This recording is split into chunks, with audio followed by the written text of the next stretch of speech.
Hello students, हम पढ़ रहे हैं चैप्टर सॉलिड स्टेट। अपने लास्ट क्लास में हमने पैकिंग एफिशिएंसी के बारे में पढ़ा था, ओके। और आज के क्लास में हम पढ़ने वाले हैं अबाउट द वर्ड्स, ठीक है। तो स्टार्ट करते हैं। ये वर्ड्स क्या होता है इसके बारे में भी लास्ट क्लास में हमने कुछ पढ़ा हुआ था। अगर कोई यूनिट सेल है और उसके अंदर एटम जो है वो एक क्लोजेस्ट पैक्ड अरेंजमेंट में है, ठीक है, तो जितना पोर्शन एटम जो है वो कवर कर रहा है यूनिट सेल में वो होता है हमारा क्या, पैकिंग फ्रैक्शन होता है, ठीक है। और जो जगह एटम जो है वो छोड़ दिया है, जो स्पेस अनऑक्युपाइड है, उसको हम बोलते हैं वॉइड्स, ठीक है। ऐसे में तो ये जो वॉइड्स होते हैं वो मेनली हमारा दो टाइप का वॉइड्स होता है, ठीक है। वो पहला है टेट्राहेड्रल वॉइड,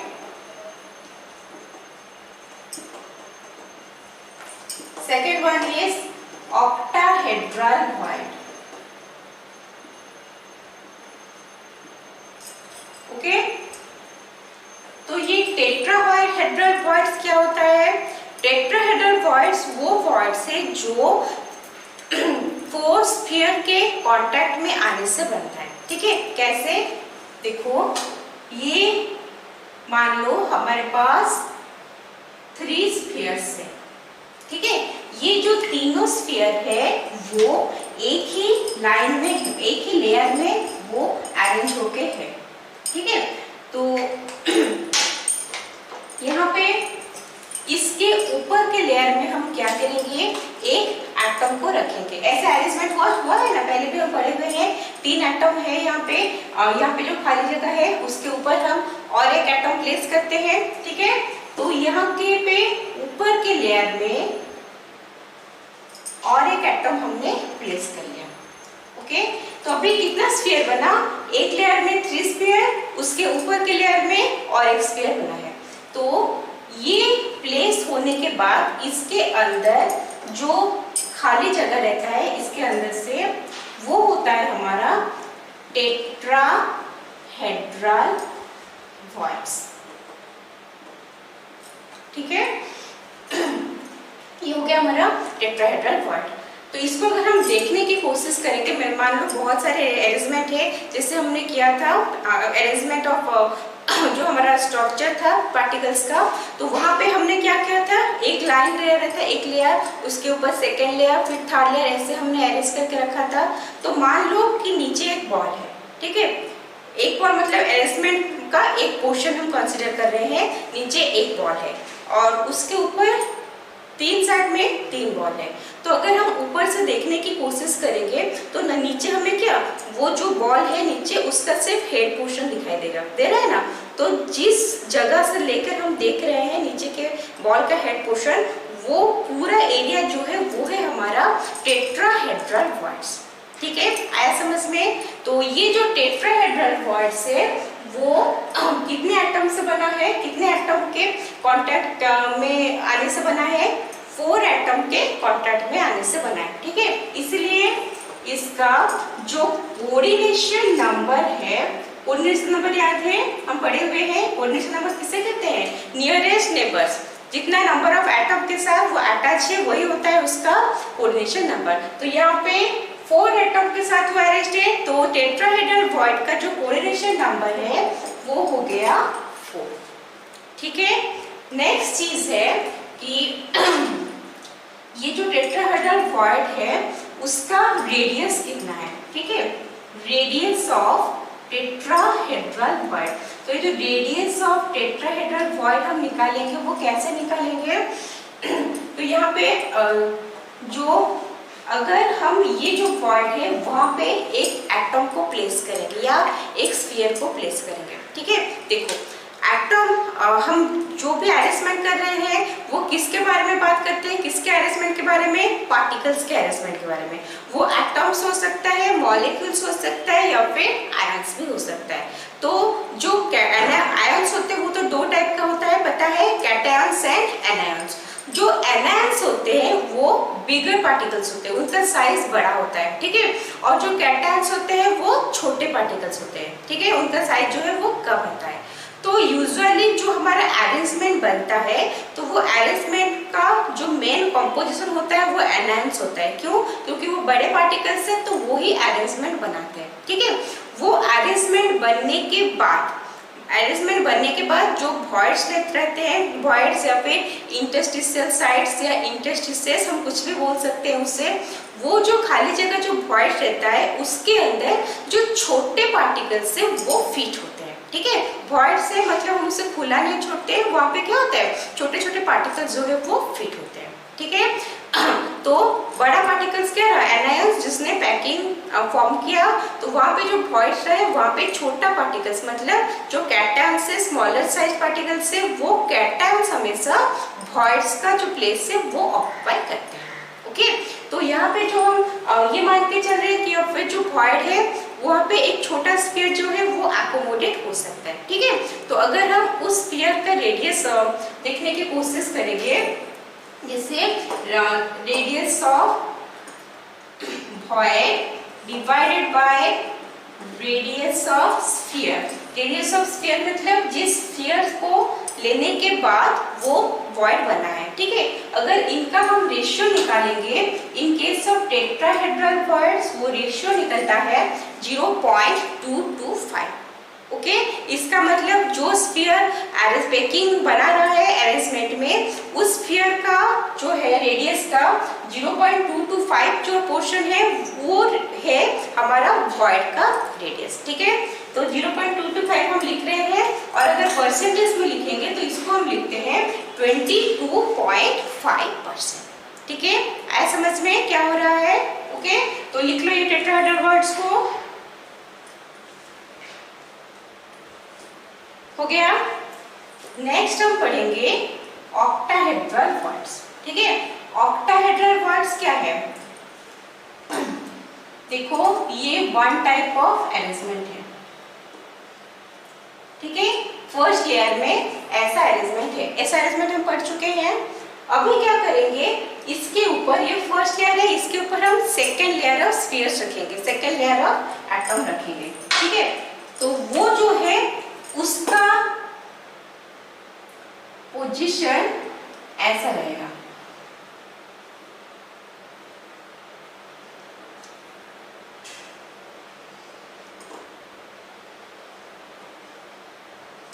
ऐसा उसका अरेंजमेंट रहेगा।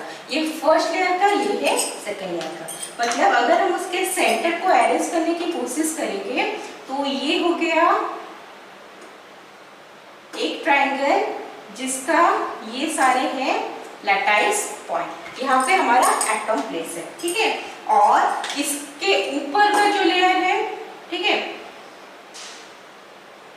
उसके सेंटर को अरेंज करेंगे तो वो कुछ ऐसा आएगा। इसका मतलब दो ट्रायंगल को हम ऐसे उल्टा करके बनाएंगे तो हर ट्रायंगल के कॉर्नर जो है वो हमारा लैटाइस पॉइंट बन जाएगा, मतलब वहां पे हमने एटम को प्लेस किया है। ठीक है, तो समझ में आया? नीचे एक लेयर है 3 एटम का, ऊपर और एक लेयर है वही 3 एटम का, लेकिन वो उसके ऑपोजिट साइड में रहता है। ठीक है, इसके बाद ये यहाँ पे 3 रहा, यहाँ पे 3, तो इसके अंदर जो वॉइड बना, इसके अंदर जो खाली जगह है उसको हम बोलते हैं ऑक्टाहेड्रल वॉइड्स। आए समझ में क्या है ऑक्टाहेड्रल वॉइड्स? 3 लेयर ऊपर मतलब 3 एटम ऊपर 3 एटम नीचे, वो ऑपोजिट में ऐसे अरेंज होके है, इसके बीच में जो स्पेस है उसको हम बोलते हैं ऑक्टाहेड्रल वॉइड्स। ठीक है, तो ये जो ऑक्टाहेड्रल वॉइड है वो कितने एटम के कांटेक्ट में आने से बना है? नीचे 3 ऊपर 3, तो टोटल कितना एटम हुआ? 6। इसीलिए ऑक्टाहेड्रल वॉइड का जो कोऑर्डिनेशन नंबर है वो कितना होगा? वो हो गया 6। क्लियर? नेक्स्ट है हमारा रेडियस ऑफ द वॉइड। अगर ऑक्टाहेड्रल वॉइड का रेशियो निकालेंगे हम विद रेशियो कितना वॉइड का रेडियस और स्फीयर का रेडियस, तो वो जो रेडियस आता है मतलब वैल्यू वो आता है 0.414। ठीक है, और परसेंटेज में लिखेंगे तो वो आता है 41.4%। मतलब जो ऑक्टाहेड्रल वॉइड बनता है वो वॉइड को अगर हम स्फीयर मानेंगे वहां पे तो रहेगा एक एटम, वॉइड है मतलब एटम रहेगा। ठीक है, तो उस उसको अगर हम स्फीयर मान के चल रहे हैं, जो प्लेस करेंगे, तो उसका जो रेडियस होगा वो जो स्फीयर उस वॉइड को बना रहा है उसका रेडियस का 41.4% वो है। ठीक है, आया समझ में क्या है टेट्राहेड्रल वॉइड, क्या है ऑक्टाहेड्रल वॉइड? चलो लिख लो। हो गया, मिटाते हैं।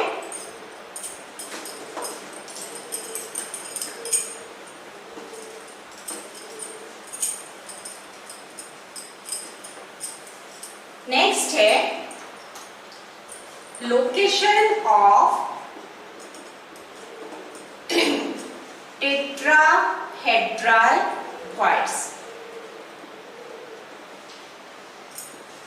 अब हम देखेंगे कि ये जो टेट्राहेड्रल वॉइड्स है वो एक यूनिट सेल के अंदर कहाँ पे रह रहा है। ठीक है, तो अभी के लिए हम क्या करेंगे, अभी के लिए हम जो CCP अरेंजमेंट है, क्यूबिक क्लोज पैकिंग अरेंजमेंट, और जिसको ऑथर नेम है FCC टाइप, ठीक है, face centre cubic unit cell जो है उसका टाइप, उसी में हम देखने की कोशिश करेंगे कि और जो हमारा टेट्राहेड्रल वॉइड है वो कौन कौन से पोजीशन पे है। ठीक है, तो इसके लिए पहले क्या करेंगे, इसके लिए पहले हमें क्यूब ड्रॉ करेंगे।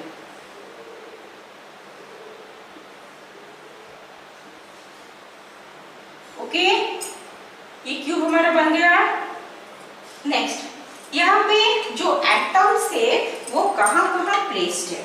ठीक है, एटम कहाँ है, CCP और FCC टाइप। FCC टाइप पता है कहाँ पे रहता है, हर कॉर्नर में रहता है, प्लस हर फेस का सेंटर में रहता है। ठीक है, तो अगर हम यहाँ पे सारे कॉर्नर में और सारे फेसेस में बनाएंगे तो समझने में थोड़ा प्रॉब्लम होगा। ठीक है, ये जो हमारा पिक्चर है वो कॉम्प्लिकेटेड हो जाएगा, तो हम एक साइड को लेके बनाते हैं। ठीक है, कोई भी एक पॉइंट को लेके उसके सराउंडिंग में क्या क्या हो रहा है उसको देखते हैं। तो यहाँ पे हमें पता है कि ये कॉर्नर में हमारा एक पार्टिकल है, एक एटम है। ओके, और सारे फेसेस के सेंटर्स में है, ये हो गया कॉर्नर का। अभी ये है हमारा ऊपर का जो फेस है उसका सेंटर, यहाँ पे एक एटम है। नेक्स्ट, ये जो साइड वाला रहा, साइड वाला फेस, इसके सेंटर में एक एटम रहा। ओके, नेक्स्ट पीछे वाला फेस, उसके सेंटर में एक एटम रहा। तो यहाँ पे 3 फेसेस से, पीछे वाला, ऊपर वाला और ये साइड वाला, 3 फेसेस के सेंटर में 3 एटम्स है। ठीक है, और ये 3 रह गया, ये तीनों एक ही लेयर में प्रेजेंट है। ओके, एक ही प्लेन में प्रेजेंट है। और इसका ऊपर यहाँ कॉर्नर में जो एटम है वो, ये तीनों एक प्लेन में है, उसके ऊपर ये वाला एटम रह रहा है। ठीक है, तो ये तीनों रह गए एक लेयर में। कौन तीनों, फेस का 1 2 3, ये तीनों रह गए एक लेयर में, और इसके ऊपर जो रहा वो है हमारा कॉर्नर का एटम। ठीक है, तो ये तीनों है प्लस ऊपर एक है, तो इसी से ही तो जो वॉइड बनता है उसी को हम बोलते हैं टेट्राहेड्रल वॉइड। इससे पहले पढ़े हैं ना टेट्राहेड्रल वॉइड क्या होता है, एक लेयर में 3 एटम, उसके ऊपर एक एटम। ठीक है, तो ये जो जगह बना ये हमारा हो गया टेट्राहेड्रल वॉइड का जगह। ठीक है, आया समझ में? तो ये हम एक कॉर्नर को लेके बने हैं, इस तरह बाकी के सारे साइड्स को लेंगे तो हमारे और भी टेट्राहेड्रल वॉइड्स मिल जाएंगे। ओके, नेक्स्ट, ये जो टेट्राहेड्रल वॉइड्स है वो कहाँ पे है, एक FCC में और CCP टाइप में जो टेट्राहेड्रल वॉइड है वो हमारा बॉडी डायगोनल में प्रेजेंट है। ठीक है, कहाँ पे प्रेजेंट है, यहाँ पे लिखते हैं present on the body diagonal. Okay, और कितना नंबर में प्रेजेंट है, एक बॉडी डायगोनल में 2 टेट्राहेड्रल वॉइड प्रेजेंट है। जैसे यहाँ पे एक बना, बीच में टेट्राहेड्रल वॉइड बना, उस तरह यहाँ पे लेंगे तो यहाँ पे और एक बनेगा। ठीक है, तो बॉडी डायगोनल में 2 number on each body diagonal. तो अभी हम क्या करते हैं, एक बॉडी डायगोनल ड्रॉ करते हैं। ठीक है, बॉडी डायगोनल तो याद है ना, क्या एक पॉइंट यहाँ पे ले रहे हैं, उसके सामने वाले फेस का ऑपोजिट पॉइंट। इसको जब हम ज्वाइन कर रहे हैं तो ये जो बन रहा है वो है हमारा बॉडी डायगोनल। बहुत बार पढ़ चुके हैं, ठीक है। तो अभी इस बॉडी डायगोनल में हम देखेंगे कि कैसे, तो एक बॉडी डायगोनल में क्या 2 टेट्राहेड्रल वॉइड प्रेजेंट है। देखो यहाँ पे 3 एटम हो गया, यहाँ पे 1 एटम, तो यहीं पे कहीं इस जगह पे, ठीक है, इस जगह पे कहीं हमारा क्या रहेगा, टेट्राहेड्रल वॉइड रहेगा। ओके, अभी सिर्फ इसी बॉडी डायगोनल को कंसीडर करते हैं अभी के लिए। इस बॉडी डायगोनल में क्या है, ये पॉइंट में भी ऐसा कुछ होगा। क्या होगा इस पॉइंट में, देखो यहाँ पे कॉर्नर में एटम है, ये नीचे का फेस में, फेस के सेंटर में, ओके, साइड के फेस के सेंटर में, और ये सामने के फेस के सेंटर में। यहाँ पे 3 क्या है, हमारा एटम है 3 फेस में। तो ये जो तीनों फेस रहा सॉरी तीनों एटम रहा वो एक प्लेन में प्रेजेंट है। ओके, उसके ऊपर में यहाँ पे कॉर्नर का एटम है, यहाँ पे नीचे 3 लेयर, ऊपर 1 एटम। तो यहाँ से क्या हुआ, एक टेट्राहेड्रल वॉइड बना। तो ये तीनों एटम यहाँ थे, यहाँ तीनों एक एटम ऊपर रहा, तो इस जगह पे कहीं और एक टेट्राहेड्रल वॉइड बनेगा। ठीक है, पता चला है कैसे हो रहा है। एक ये तीनों फेस और ये कॉर्नर के एटम से इस बॉडी डायग्राम में एक टेट्राहेड्रल वॉइड बन रहा है, और ये 3 फेस और ये कॉर्नर के एटम से इस बॉडी डायग्राम में और एक टेट्राहेड्रल वॉइड आ रहा है। ठीक है, इसका मतलब एक बॉडी डायग्राम में हमारा 2 टेट्राहेड्रल वॉइड प्रेजेंट है। ओके, अगर एक बॉडी डायग्राम में 2 टेट्राहेड्रल वॉइड रहा तो हमारे पास टोटल कितना बॉडी डायग्राम प्रेजेंट है, हमारे पास टोटल 4 बॉडी डायगोनल प्रेजेंट है। पता है, हर कॉर्नर से लेंगे, यहाँ तक जॉइन करेंगे तो 4 बॉडी डायगोनल होगा। So total number of tetrahedral voids equal to कितना होगा, 4 into T2 that is equal to 8। ऐसा समझ में, ओके, तो हमारा 8 बना। ओके, चलो देखो, ये है हमारा बॉडी डायगोनल। ठीक है, बॉडी डायगोनल का ये पॉइंट में टेट्राहेड्रल वॉइड है, ये पॉइंट में टेट्राहेड्रल वॉइड है। ठीक है, तो इसका डिस्टेंस क्या है, बॉडी डायगोनल का लेंथ कितना होता है, हमने लास्ट क्लास निकाला हुआ था। ये जो रहता है वो हमारा √3a निकलता है। ठीक है, तो ये बॉडी डायगोनल √3a निकलता है। इसको हम कैसे निकालेंगे, निकाले तो थे, फिर भी बता दे रहे हैं। ये अगर पॉइंट A रहा, ये अगर पॉइंट B रहा, तो हम एक ट्रायंगल बनाएंगे AB, और ये पॉइंट यहाँ पे C ले लेते हैं। ठीक है, A C यहाँ पे बना पॉइंट B। ठीक है, तो AC जो है वो क्या है, वो है हमारा एज लेंथ A। ओके, और नेक्स्ट क्या बना है, BC। B और C क्या है, वो एक हमारा फेस डायगोनल है। ओके, तो ये तो पता है, लास्ट क्लास में किए थे। एज क्या है, A है, तो हमारा ये जो डायगोनल है वो क्या होगा, वो होगा हमारा यहाँ पे वो होगा हमारा √2a। ठीक है, नेक्स्ट तो अभी AB कैसे निकलेगा, AB² equal to BC² plus AC² that is equal to √2a का square plus a² that is equal to 3a²। ठीक है, इट इम्प्लाइज AB हमारा कितना निकला, वो निकला √3a। ओके, तो ये जो हमारा बॉडी डायगोनल है, कोई भी बॉडी डायगोनल, तो वो यहाँ इसका लेंथ कितना है, √3a। ठीक है, तो बीच में है उसका सेंटर पॉइंट, और ये दोनों के बीच में एक टेट्राहेड्रल वॉइड, ये दोनों के बीच में एक टेट्राहेड्रल वॉइड। तो हर कॉर्नर के एटम और टेट्राहेड्रल वॉइड के बीच में डिस्टेंस कितना रहेगा, ये इक्वली 4 पार्ट में है, तो ये डिस्टेंस हो गया हमारा √3/4a फ्रॉम दिस कॉर्नर, और यहाँ पे भी डिस्टेंस हो गया √3/4a फ्रॉम दिस कॉर्नर। ठीक है, आया समझ में टेट्राहेड्रल वॉइड का पोजीशन क्या है, हर बॉडी डायगोनल में है टोटल 4 बॉडी डायगोनल है, एक बॉडी डायगोनल में 2 टेट्राहेड्रल वॉइड है, केस किस डिस्टेंस में है, कॉर्नर से √3/4a डिस्टेंस में है। ओके, आया समझ में? तो ये था हमारा location of tetrahedral void in case of CCP और एफसीसी अरेंजमेंट। ठीक है, लिख लो इसे।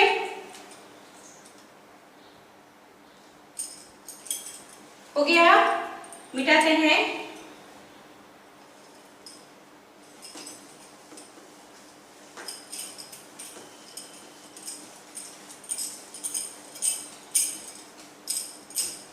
नेक्स्ट हम पढ़ेंगे, ये तो हमारा टेट्राहेड्रल वॉइड का हो गया। नेक्स्ट हम पढ़ेंगे लोकेशन ऑफ ऑक्टाहेड्रल वॉइड्स।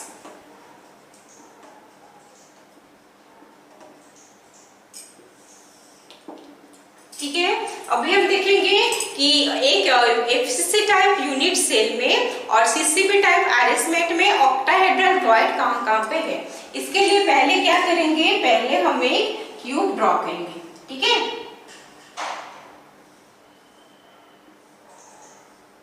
तो ये बन गया क्यूब और हमारा यूनिट सेल।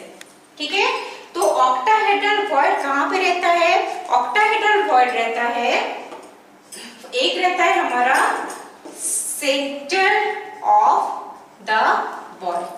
ये जो हमारा बॉडी है यूनिट सेल, उसका एग्जैक्टली उसके सेंटर में रहता है, बॉडी के अंदर में रहता है। ठीक है, और नेक्स्ट कहां पे रहता है? नेक्स्ट रहता है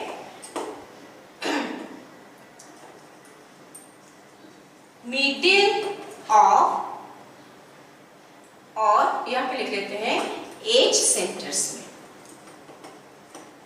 कहां पे रहता है? एज सेंटर्स में। ठीक है, देखो एज सेंटर मतलब हमारे पास कितना एज है क्यूब में? 12 एज है, दिख रहा है। तो हर एज के सेंटर में, मतलब यहाँ पे, यहाँ, यहाँ,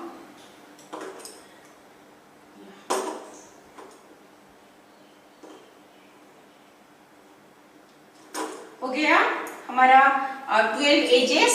ठीक है, हर एज के सेंटर में ये प्रेजेंट है। ओके, तो अभी हम कैलकुलेट करेंगे कि नंबर ऑफ ऑक्टाहेड्रल वॉइड कितना है। कैसे कैलकुलेट करेंगे? वॉइड है मतलब क्या है, वहां पे एटम तो रहेगा। ठीक है, तो हम जैसे नंबर ऑफ एटम कैलकुलेट करते हैं, पहले किए हुए हैं, उसी तरह नंबर मतलब पर यूनिट सेल एफसीसी में, एक एफसीसी में पर यूनिट सेल कितना नंबर ऑफ ऑक्टाहेड्रल वॉइड है वो भी हम कैलकुलेट कर सकते हैं। कैसे कैलकुलेट करेंगे? देखो, पहला है हमारा जो लिखते हैं total number of octahedral voids. किसमें? सीसीपी अरेंजमेंट और एफसीसी यूनिट सेल में। कितना होगा? कहां पे है? सेंटर ऑफ बॉडी में। सेंटर ऑफ बॉडी में है मतलब एक जगह पे है। ठीक है, 1 इंटू बॉडी के सेंटर में जो एटम रहता है उसका कंट्रीब्यूशन कितना रहता है? 1 रहता है, पड़े हुए हो। क्यों? क्योंकि वो यूनिट सेल के अंदर है, बाकी का बाहर का कोई भी क्यूब, कोई भी यूनिट सेल उसको टच नहीं कर रहा है, तो वो किसी और के साथ शेयर नहीं होता। ठीक है, तो वो क्या है, वो सिर्फ एक ही एटम मतलब एक ही यूनिट सेल के अंदर रहता है, तो उसका कंट्रीब्यूशन भी 1 रहता है। सो 1 इंटू 1, ये किसके लिए बना? ये बना हमारा बॉडी के लिए। ओके, प्लस नेक्स्ट है हमारा कहां पे? Edge centre. कितना ठो एज सेंटर है? जितना एज उतना ही एज सेंटर। कितना? 12 इंटू ईच एज सेंटर में जो एटम हमारा प्रेजेंट है वो उसका कंट्रीब्यूशन कितना है। एज में अगर एक एटम प्रेजेंट रहा तो वो टोटल 4 यूनिट सेल के साथ वो शेयर करता है। ठीक है, देखो यहाँ पे ये एज में एक रहा। ठीक है, तो ये एटम ये यूनिट सेल में रहा, इसके साइड में और एक यूनिट सेल बनाएंगे तो उसके कांटेक्ट में भी आएगा। इसके ऊपर और एक यूनिट सेल रखेंगे, उसके कांटेक्ट में भी आएगा। ये साइड के ऊपर और एक यूनिट सेल रखेंगे तो उसके कांटेक्ट में भी आएगा। तो अगर एज पे रहता है तो वो यहाँ पे एक क्यूब, यहाँ पे एक क्यूब, ऊपर यहाँ पे इसके ऊपर चार क्यूब के कांटेक्ट में आता है तो वो एटम को वो 4 यूनिट सेल जो है वो शेयर करते हैं, ठीक है। तो एक यूनिट सेल के लिए उसका कंट्रीब्यूशन कितना होगा 1/4। 4 मिलके शेयर करते हैं तो एक के लिए यूनिट कंट्रीब्यूशन हो गया 1/4। So number of H center for 12 into the contribution by one atom present in the H center, present at the H center कितना हुआ 1/4। ये किसके लिए बना H center के लिए। That is equal to 1 plus 3 equal to 4। Okay, इसका मतलब FCC यूनिट सेल में या फिर CCP टाइप अरेंजमेंट में नंबर ऑफ ऑक्टाहेड्रल वॉइड कितना रहता है 4 रहता है। ओके, आया समझ में। हम ऐसा जैसे नंबर ऑफ एटम कैलकुलेट करते हैं उसका कंट्रीब्यूशन देख के, ठीक है, उसी तरह हमने ऑक्टाहेड्रल वॉइड का भी कैलकुलेशन किया। क्यों? क्योंकि वॉइड है मतलब वहां पे एटम तो रहेगा, ठीक है, कोई भी पार्टिकल आएगा उस वॉइड को ऑक्यूपाई करेगा। आया समझ में। चलो इसे लिख लो। हो गया, मिटाते हैं।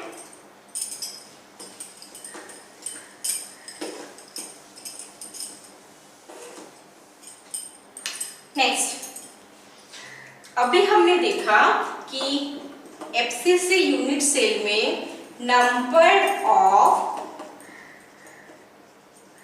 टेट्राहेड्रल वॉइड्स कितना निकला 8 निकला।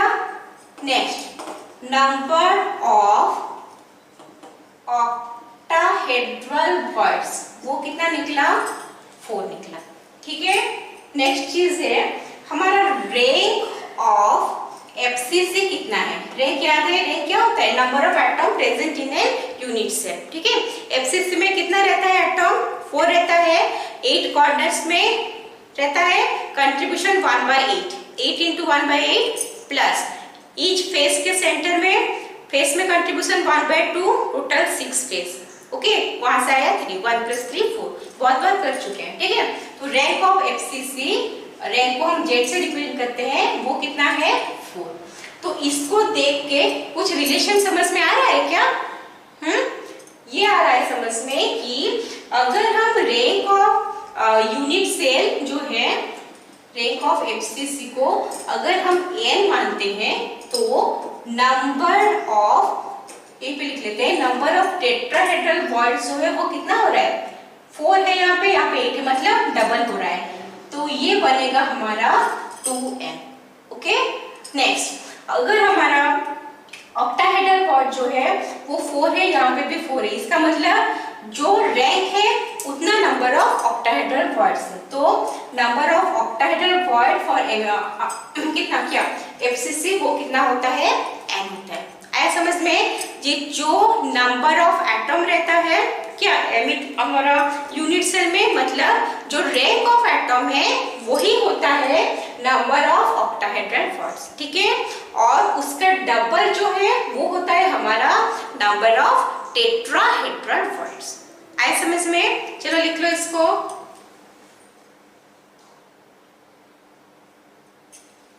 हो गया। तो ये था हमारा वॉइड्स जिसमें हमने टेट्राहेड्रल वॉइड्स, ऑक्टाहेड्रल वॉइड्स के बारे में पढ़ा कि वो कैसे बनते हैं, उनका कोऑर्डिनेशन नंबर कितना होता है, उसका रेडियस का जो रेशियो है वो कितना होता है, ठीक है, और उसका लोकेशन कहाँ है और कितना नंबर में वो एक यूनिट सेल में प्रेजेंट रहता है, ठीक है। ओके, अभी हम नेक्स्ट देखने वाले हैं कि HCP hexagonal closed pack arrangement जो है उसमें number of tetrahedral voids and number of octahedral voids कितना है, ठीक है। तो पहले हम क्या करेंगे, एक हेक्सागोनल यूनिट सेल में सेल का रैंक कितना होता है पहले वो जानते हैं, ठीक है। इसके लिए हम क्या करेंगे, पहले एक यूनिट सेल ड्रॉ करेंगे हेक्सागोन का, ठीक है।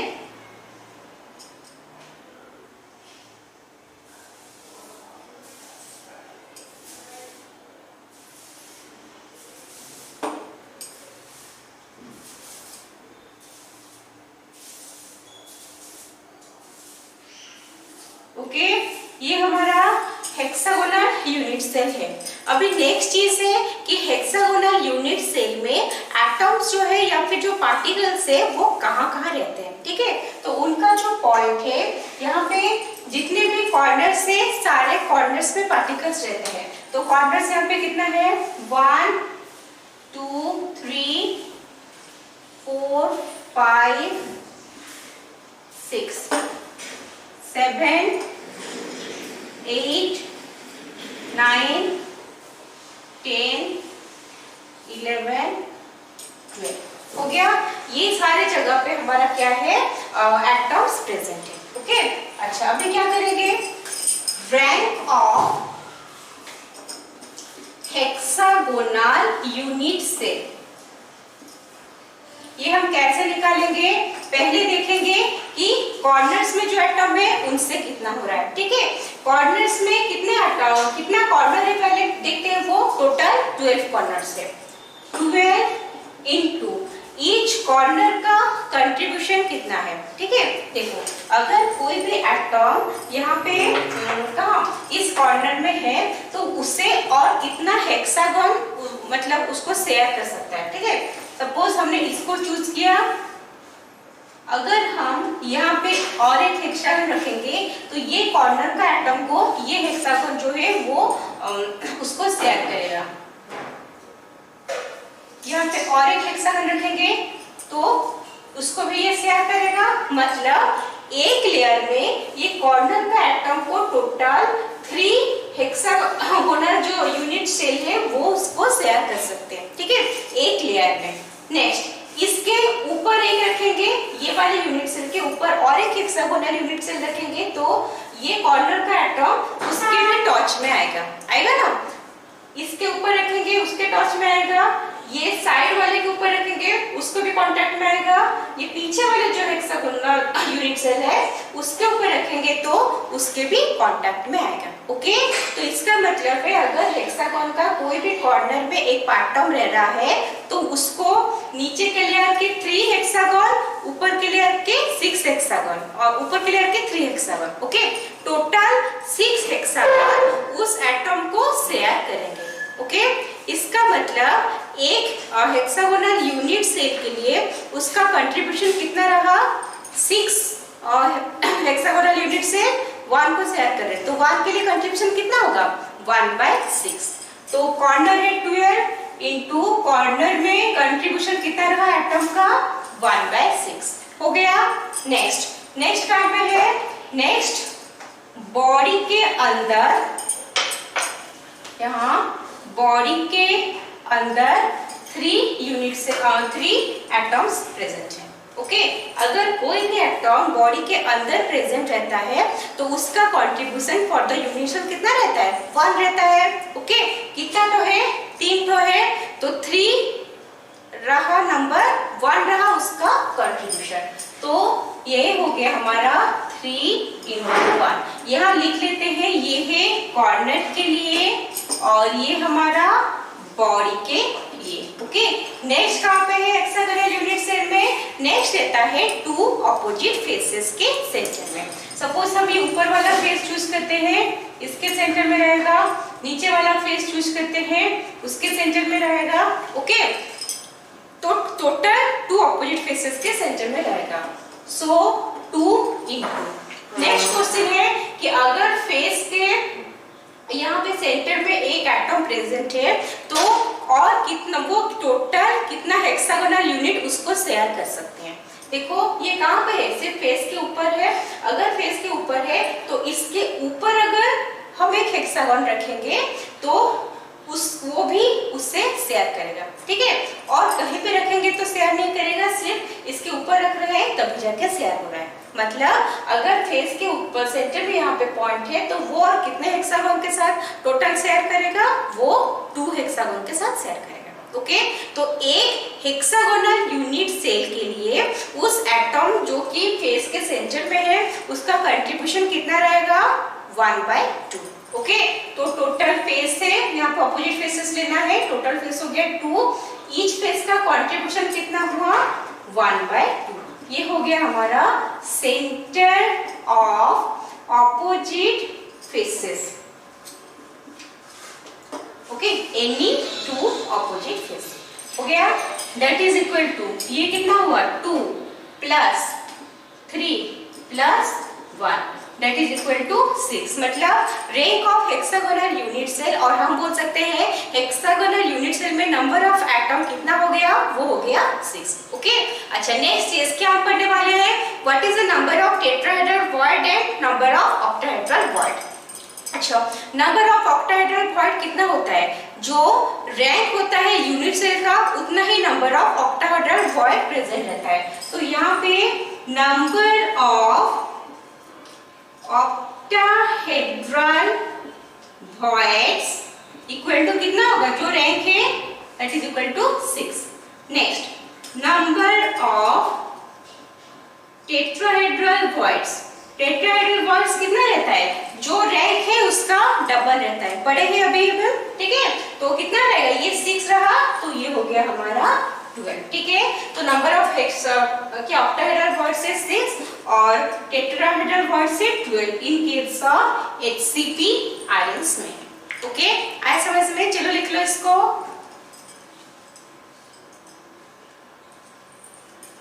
हो गया। तो अपने आज के क्लास में हमने वॉइड्स क्या है, टेट्राहेड्रल वॉइड्स, ऑक्टाहेड्रल वॉइड्स और cubic close packing and hexagonal close packing में जो वॉइड्स है उसका नंबर कितना रहता है, वो सारा चीज यहाँ पे कंप्लीट कर लिया, ठीक है। तो आज का क्लास ये खत्म करते हैं। अपने नेक्स्ट क्लास में हम कुछ एक नया चीज पढ़ेंगे in the chapter solid state. Till then mindfully पढ़ाई करते रहो। ओके।